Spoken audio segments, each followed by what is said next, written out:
with our mighty team. Heroes we've become, living out the dream.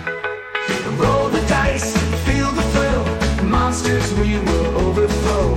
Questing with friends in the RPG show. What's new on the shelves of your friendly local game store? Let's find out. What's up, boys and girls? How are you doing this morning? It's 8:06 in the morning, the 26th day of September, 2024. It is 62 degrees and hazy here at Site B. It's time to go outside and take a look at what is new at our friendly local game store. According to Google Earth, there are 8 D&D stores here at Site B. I will tell you, Google Earth, you're wrong. Barnes & Noble doesn't count. Okay, so first up, we have Broken Weave, Deck of Broken Things, and Broken Weave, the role-playing game, and Broken Weave. I don't know why I'm talking like this, but okay. Broken Weave, the DM screen. This is Broken Weave. It's for 5e / anything that uses a D20. It's $60 for the hard book. $22 for the Deck of Broken Things, and $30 for the DM screen. $30 for 3 pieces of cardboard? Okay, anyways, what is this? It is a shadowed world in the aftermath of an apocalypse. Magic is broken. The guards are dead, and tragic fantasy is everywhere. Everybody's forgotten what the world was like. You have to, of course, carve out your own place in this tragic world of tragic apocalypse tragicness. It includes rules for harvesting monsters and the corrupting force of the decay. So more Delicious in Dungeon / Monster Hunter love. I guess that's going to be the new thing, right? Delicious in Dungeon, how can I eat the monsters? Monster Hunter, how can I take the parts of the monsters and use it to change myself? Now, I know the Monster Hunter idea has been floating around role-playing games before Delicious in Dungeon, or this recent fad, but I guess it is currently embedded itself deep in the psyche of tabletop role-playing game creators, because there's a lot of games that are sort of being influenced by the whole Delicious in Dungeon, Monster Hunter crafting idea. But I mean, let's face it, ever since all the way back to day one, people have been taking parts of monsters with them. I mean, I take a tooth, I take a scale, right? So it's somehow ingrained. It'd be interesting to find out where the idea originally came from. You know, if we could trace back its roots to the original idea of, hey, if I take the scales of the giant turtle, can I make a shield out of it? Oh, from our friends at Goodman Games for my favorite D20 retro clone, we've got some love for DCC and MCC. We've got the DCC Yearbook Year 11 and Mutants and Menace Lab 4 for MCC. Yearbook is 30, the adventure is 11. The yearbook contains a whole bunch of new stuff for DCC, MCC, plus a cavalcade of things that have appeared over the past year in various DCC and DCC adjacent products. Mutant Medicine Lab 4 is a 3rd level adventure. Congratulations if you've lived to level 3 in MCC, where you have to go explore a lab and discover what are these evil scientists doing with UFO parts. So Area 51. Sure, post-apocalypse exploration into Area 51. I mean, I would list it on my top 20 things I think people would do after the apocalypse. From Brad Kerr and Skull Fungus, we have The Dreamshire. Sail away, sail away, sail away. A compact dream world escape room style adventure. The PCs wake up in a bed on the top of a 300-foot tall woolly mammoth, and they have to try and figure out how to get out. And it's using the isometric top-down map style, which I have tried to do and can't. I know this style of art looks easy, but it's not. So if you can do this style of art, wow. Aaron, you should do these. Looks like a good fun side project you could do. From Legendary games, we have Mediterranean monsters for Pathfinder, D&D, whatever, D20 flavor of the month. $33 gets you a whole bunch of new creatures and illustrations of creatures and flora and fauna of the Mediterranean, combining real actual things like, giant turtles or whatever lives in the Mediterranean with the mythology and folklore of that part of the world, which is always nice. I mean, because you get to learn about that part of the world and the things that might have happened there that you normally maybe wouldn't think of. By the way, Greece is in the Mediterranean. Also, Italy, Spain, Portugal, Algeria, Morocco, Libya, Tanzania, Malta, and Sardinia. So it would cover Greek myths and how the Greek myths affected the other countries, especially Spain.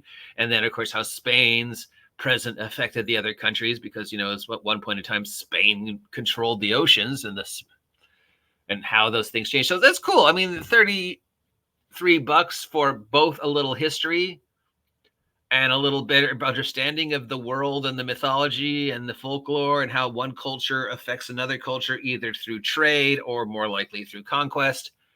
Plus, you get monsters that you normally might not have thought of. So I like it. I like it when games do these things. I highly recommend these things. Because even if you never use it, you learn shit. From Catalyst Games for Shadowrun, the 6th edition. I thought it was the 7th edition. Isn't it the 7th edition? Okay, well, anyways, it's Shadowrun 6 World Smooth Operators, $50. It is a adventure about teamwork and how to make team characters work together and some stuff on cyber parts and how to make characters work together. $50 for a book basically telling you how to make characters. Yeah, no, I can look that up online. For My Little Pony, the single most important role-playing game in the history of role-playing games. From Renegade Press, we have Knights of Canterlot for $35. This is when My Little Pony went into the fantasy time. So you can do My Little Pony, plus they're fighting ogres and monsters and D&D quite stuff. But in a more of like a King Arthur type theme. So yeah, My Little Pony, D&D, King Arthur, D20. What's not to love? I mean, it's the ponies. What's not to love? Ooh, cool looking covers. Helicopter looking down on werewolves. Then the werewolf looking down on us. Nice art, guys. This is from Renegade. It is for Werewolf the Apocalypse. Nice to see some love for Werewolf the Apocalypse. Most people say it's one of the best. It's $35 or 1 cent. So if you buy one, you get the other one for a cent. So you could buy this one, and you get this one for a cent, or you could buy this one and get this one for a cent. That's brilliant. Why don't more people do this? Okay, so the first one is called Scent of Decay. It's 3 adventures, character creations, plug and play scenes, all about Garrow's relationships with the human world. Scent of Decay. Red Tundra is where the PCs return to their hometown to find that they're suddenly very rich and that the very rich other people in the town have been shooting wolves from a helicopter outside of the Canadian wilds. But since the PCs are werewolves, how do they deal with the fact that their cousins are being shot by rich poachers? This is actually something that happens in the real world, sadly. Helicopter hunting of endangered species. Ha ha ha! You can't catch me for poaching if I'm in the air, can you? You gotta land, idiot. No, I don't. We're gonna get you someday. Shame on anybody who goes after protected species. I mean, if there's a worst level of humans, it's like the people who still kill rhinos. Anyways, yeah, I got a little preachy there. I'm sorry. So a little city exploring, detective, world building, how the werewolf clans interact fun, or environmental protection fun. Both sound fun, and you get one for a penny if you buy the other one. Can't beat that. I wonder what, I mean, I assume it's more people don't do it because it's a loss, right? The amount of money you spent printing the book compared to how much you're going to get at a penny a pop. But on the other hand, it increases the percentage chances of somebody buying one because they're getting the other one. So you're still making $30.01. So I guess it works. I don't know. I'd have to see the spreadsheet. Like, I'd understand it, but I can sound important. All right. Well, obviously, I'm going to recommend this because it's DCC and I love this. I love DCC. This because, well, this is a cool idea. Getting back to classic zines. And just because the person can draw like that and I can't, it's a much more reason for me to support them. I also really like this idea. I want to see more things like this. And of course, ponies. I mean, how can I not recommend ponies? It's ponies. That's everything that's available supposedly at the friendly local game store. If you're lucky enough to have a friendly local game store, but don't take my word for it. Give them a call ahead of time and make sure they have it in stock before you head on down there. And if they don't have it in stock, ask them if they can order it for you. Don't get angry at them. Just say, hey, could you get Mediterranean monsters for me, please? Friendly local game store. The OGGM said I should be nice to you. We got to keep our friendly local game stores open, guys, and supporting the hobby.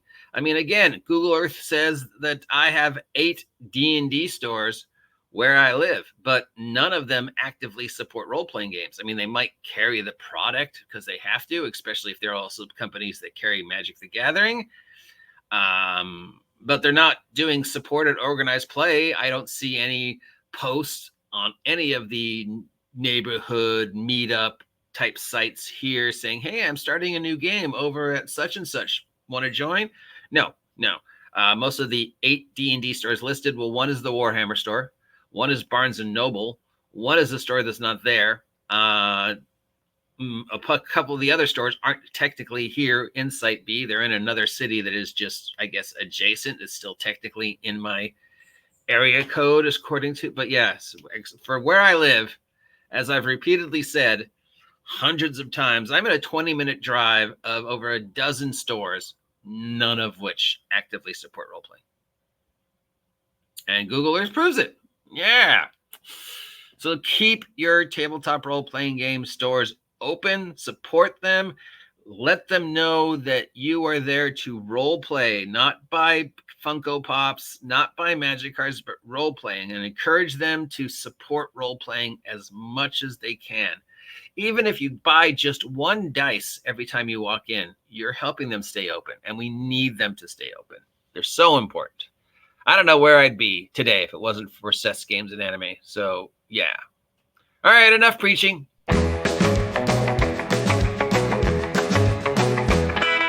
News from the table in the rolling waves. Dice in our hand, we're the dungeon's brave.